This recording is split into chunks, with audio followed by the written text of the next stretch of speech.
चंद्रयान-3 आज चांद पर कितने बजे उतरेगा और सिर्फ एक दिन ही क्यों काम करेगा लैंडर मॉड्यूल और रोवर, और चंद्रयान-3 साउथ पोल पर ही क्यों लैंड करेगा और चंद्रयान-2 से कितना अलग है चंद्रयान-3। और अगर आप चंद्रयान-3 को चांद पर लाइव उतरते हुए देखना चाहते हैं तो हिंदुस्तान तक के इस वीडियो में हम आपको बताएंगे कि चंद्रयान को आप लाइव उतरते हुए कैसे देख पाएंगे। आप हिंदुस्तान तक के इस वीडियो को लाइक जरूर करना। चंद्रयान-3 को चंद्रयान-2 का फॉलोअप मिशन बताया जा रहा है। इसका मकसद चांद के दक्षिणी ध्रुव पर लैंडर की सॉफ्ट लैंडिंग कराना है। चंद्रयान-2 में विक्रम लैंडर की हाई लैंडिंग हो गई थी। 3 महीने बाद अमेरिकी स्पेस एजेंसी नासा ने इसका मलबा ढूंढा था। इसके 4 साल बाद अब फिर इसरो चंद्रयान-3 के जरिए लैंडर और रोवर को दक्षिणी ध्रुव पर उतारने की कोशिश करेगा। इसके 4 साल बाद अब फिर इसरो चंद्रयान के जरिए लैंडर और रोवर को दक्षिणी ध्रुव पर उतारने की कोशिश करेगा। भारत का मून मिशन यानी चंद्रयान-3 आज शाम को चंद्रमा की सतह पर लैंड करने के लिए पूरी तरह से तैयार है। चंद्रमा की सतह पर लैंड करते ही भारत चांद के साउथ पोल पर पहुंचने वाला पहला देश बन जाएगा।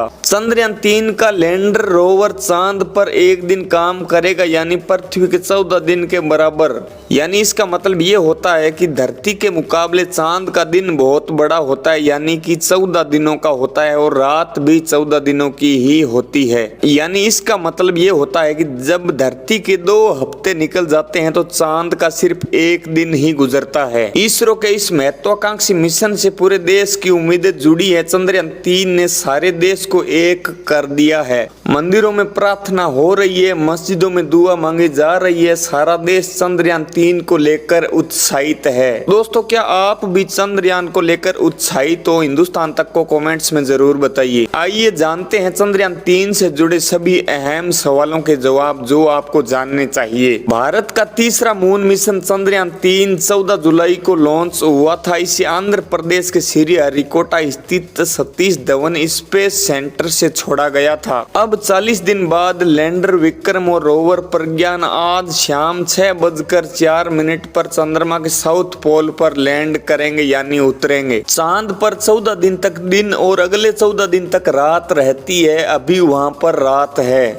इसरो सभी चीजों की गणना करने के बाद इस नतीजे पर पहुंचा है कि 23 अगस्त से चांद पर दिन होगा, यानी वहां सूरज निकलेगा। ऐसे में जब चंद्रयान की लैंडिंग होगी तब दक्षिणी ध्रुव पर सूरज की रोशनी उपलब्ध रहेगी। चंद्रयान-3 का लैंडर और रोवर चांद की सतह पर उतरने के बाद अपने मिशन को अंजाम देने के लिए सौर ऊर्जा का इस्तेमाल करेगा। 23 अगस्त से 5 सितंबर के बीच दक्षिणी ध्रुव पर धूप निकलेगी, जिसकी मदद से चंद्रयान का रोवर चार्ज हो सकेगा और अपने मिशन को अंजाम देगा। 40 दिन की यात्रा के बाद चंद्रयान-3 आज चांद पर उतरेगा। चंद्रयान-3 मिशन पर 615 करोड़ रुपए खर्च हुए हैं। साल 2019 में चंद्रयान-2 मिशन के असफल होने के बाद चंद्रयान-3 मिशन की शुरुआत हुई थी। इसे 2021 में लॉन्च करने का प्लान था, लेकिन कोविड महामारी की वजह से इसमें देरी हुई और आखिर में 14 जुलाई 2023 को लॉन्च किया गया था। अगर चंद्रयान-2 मिशन के वित्तीय बजट की बात करें तो इस प्रोजेक्ट पर 978 करोड़ रुपए खर्च हुए थे। इसमें से 603 करोड़ रुपए ऑर्बिटर, लैंडर, रोवर, नेविगेशन और ग्राउंड सपोर्ट नेटवर्क पर और 375 करोड़ रुपए जियो स्टेशनरी सैटेलाइट लॉन्च व्हीकल पर खर्च किए गए थे। चंद्रमा के पोलर रीजन दूसरे रीजन से काफी अलग है। यहाँ कई हिस्से ऐसे हैं जहाँ सूरज की रोशनी कभी नहीं पहुँचती है और तापमान 200 डिग्री सेल्सियस से नीचे चला जाता है। ऐसे में वैज्ञानिकों का मानना है कि यहाँ बर्फ के फॉर्म में अभी भी पानी मौजूद हो सकता है।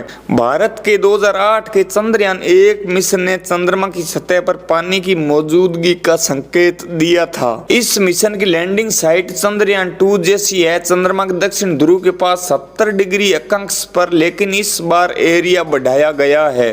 चंद्रयान-2 में landing site 500 metre into 500 metre थी। अब landing site 4 kilometre into 2.5 kilometre है। अगर सब कुछ ठीक रहा तो चंद्रयान-3 चंद्रमा के दक्षिण ध्रुव के पास सॉफ्ट लैंडिंग करने वाला दुनिया का पहला स्पेसक्राफ्ट बन जाएगा। चंद्रमा पर उतरने वाले पिछले सभी स्पेसक्राफ्ट भूमध्य क्षेत्र में चंद्र भूमध्य रेखा के उत्तर या दक्षिण में कुछ डिग्री अक्षांश पर उतरे हैं, लैंडिंग के बाद लैंडर और रोवर क्या क्या करेंगे। चांद पर बुधवार शाम 6:04 पर लैंडर विक्रम लैंड करेगा। आज लैंडिंग के साथ ही लैंडर विक्रम अपना काम शुरू कर देगा। लैंडर विक्रम की सॉफ्ट लैंडिंग सफल रही तो रैंप के जरिए 6 पहियों वाला प्रज्ञान रोवर बाहर आएगा और इसरो से कमांड मिलते ही चांद की सतह पर चलेगा। यह 500 मीटर तक के इलाके में चहलकदमी कर पानी और वहां के वातावरण के बारे में इसरो को बताएगा।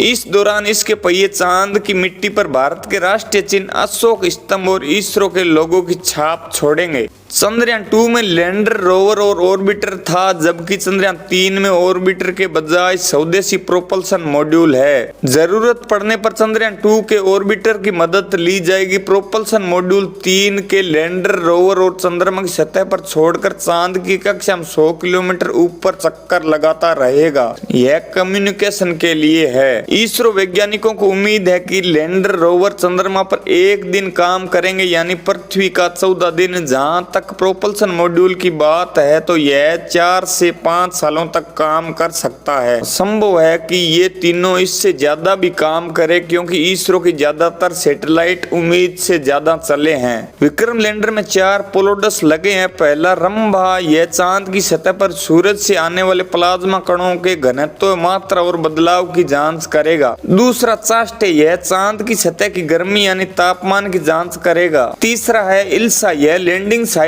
के आसपास भूकंपीय गतिविधियों की जांच करेगा। चौथा है लेजर रेट्रो रिफ्लेक्टर एरे, यह चांद के डायनामिक्स को समझने का प्रयास करेगा। विक्रम लैंडर चांद की सतह पर प्रज्ञान रोवर से संदेश लेगा। इसे बेंगलुरु स्थित इंडियन डीप स्पेस नेटवर्क में भेजेगा। जरूरत पड़ने पर इस काम के लिए प्रोपल्सन मॉड्यूल और चंद्रयान 2 के ऑर्बिटर की मदद भी ली जा सकती है। जहां तक बात रही प्रज्ञान रोवर की, तो सिर्फ विक्रम से बात कर सकता है। भारत के लिए चंद्रयान 3 काफी अहम मिशन माना जा रहा है। भारत चांद के साउथ पोल पर लैंडिंग की कोशिश कर रहा है। अगर चंद्रयान 3 सफल लैंडिंग करता है तो भारत साउथ पोल पर पहुंचने वाला पहला देश बन जाएगा। चंद्रयान 2 से कितना अलग है मिशन चंद्रयान 3? चंद्रयान 2 में लैंडर रोवर और ऑर्बिटर था, जबकि चंद्रयान 3 में ऑर्बिटर के बजाय स्वदेशी प्रोपल्सन मॉड्यूल है। जरूरत पड़ने पर चंद्रयान 2 के ऑर्बिटर की मदद ली जाएगी। प्रोपल्सन मॉड्यूल चंद्रयान 3 के लैंडर रोवर और चंद्रमा की सतह पर छोड़कर चांद की कक्षा में 100 किलोमीटर के ऊपर चक्कर लगाता रहेगा। यह कम्युनिकेशन के लिए है। अगर आप चंद्रयान को लाइव चांद पर उतरते देखना चाहते हैं तो इसरो के YouTube चैनल पर जाकर देख सकते हैं।